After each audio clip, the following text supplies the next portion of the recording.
चाचा चौधरी और युधिष्ठिर का मुकुट।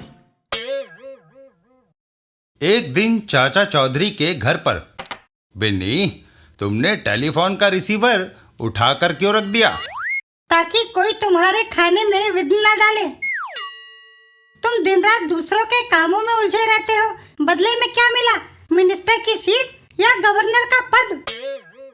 मुझे क्यों नकारा बनाने की सोच रही हो?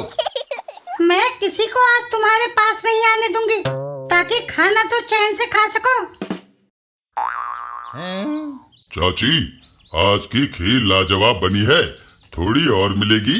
साबू, अगर मैं दरवाजा छोड़कर अंदर खीर लेने गई तो कोई आ टपकेगा और तुम्हारे चाचा को खाना छोड़कर उसके साथ जाना पड़ेगा। तभी एक कार वहां आती है। कार को वहीं बाहर रोको।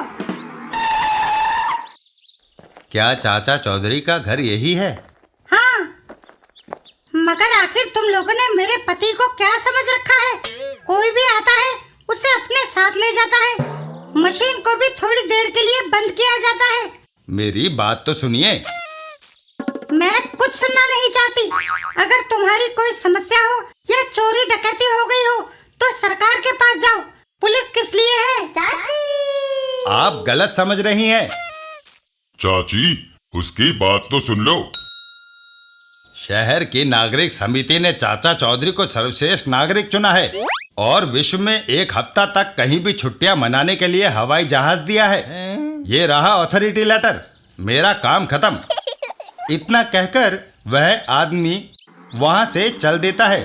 पता नहीं कैसे कैसे बेवकूफ लोग भरे पड़े हैं इस संसार में। चाचा जी, एक हफ्ता तक मौज मस्ती मनाने के लिए छुट्टियां? क्या ये सच है? भगवान, तुम भी हमारे साथ चलोगी? अगर मैं चली गई तो पीछे से तुम्हें जो पूछने आएंगे उन्हें जवाब कौन देगा? तुम दोनों जाओ। चल भाई साबू, कहीं विदेश में घूम लें। एयरपोर्ट पर नागरिक समिति वालों ने हमारे लिए अच्छा जहाज चुना है। बस मेरे बैठने की सीट नहीं बनवाई। वो दोनों रवाना हो जाते हैं। वाह, शहर की गर्मी से निकलकर आसमान की ठंडी हवा में कुछ राहत मिली। आसमान साफ है, जहाज के कलपुर्जे सही काम कर रहे हैं। तभी मैं हवाई जहाज को हाईजैक कर रहा हूँ। ये जहाज तो मेरे और साबू के लिए है। तुम तीसरे कहां से आ गए? तुम्हारे जहाज में सवार होने से पहले ही मैं जहाज में छुप गया था। बस हाईजैकर को ज्यादा नहीं बोलना चाहिए।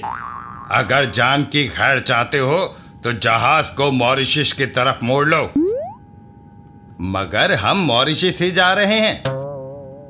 ओह, मैं गलत जहाज पर बैठ गया।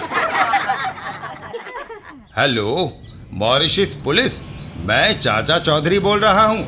हमारे जहाज पर एक हाईजैकर है, आप उसके लिए हथकड़ी तैयार रखिए। उधर हिंदुस्तान में एक जगह है, उस कार में डाकू भुप्पा है। रफ्तार तेज करो, उसे पकड़ना है। गोलियों ने उसके पीछे के दोनों टायर भेद दिए हैं। डाकू भुप्पा गाड़ी से उतर जाता है। शुक्र है पास ही घना जंगल है। सर, भुप्पा घने जंगल में घुस गया है। वहां उसका पीछा करना मुश्किल है। ठीक है, वापस चलो।